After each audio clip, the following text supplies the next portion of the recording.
rahmatulloh. 5 man ovozi eshitilib tursa nima deydi? Bugun bizda hayır bo'lmasa yo'g'inasi joylashgan 7 qavatli lift bilan 7-chi qavat, 4-chi qavatdan fayz chiqyapti. Uyimizning terazasidan ko'rinadigan vid. Bu tomonda Desk-больница, bu tomonda esa Gor-больница. Biz uyimizning kuxnya qismida turibmiz. Kuxnyasi ham kattagina, derazalar Aquaplast qo'yilgan, batareyalar bor, qo'lnik. Bu yoqda esa kotyollar o'rnatilgan. Uyimizda zakaznoy kuxnya garnitur qilingan, gaz plitamiz, vitishkamiz ishlab turibdi, bor. Devorlar super mo'ysha bo'ylab qilingan. Eshiklari ham MDF rossiyskiy eshiklardan ishlatilgan.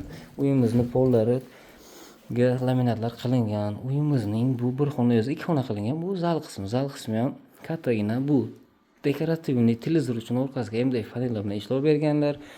Bu tomonda fotoavoylarimiz bor, tepalari gipsokardon bilan ishlov berilgan, ajoyib qimmatbaho lyustralar ham bor. Bu yoqqa o'tirib choy ichish uchun, dam olish uchun mehki xona qilib qo'yganlar uy egalari.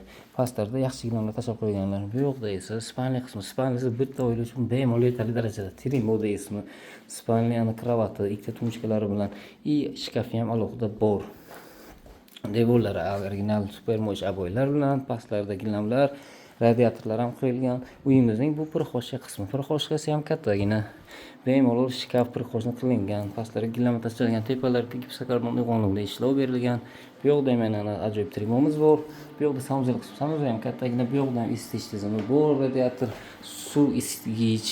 Bu yoqda vanna, bu yoqda sensor, oynalar qo'yilgan, rakinalar bor. Suvdan, gazdan, izmadan muammosi yo'q. Bu uyimizning egalari 39.900 deb baholayaptilar. Yana kelishadigan joyi bor.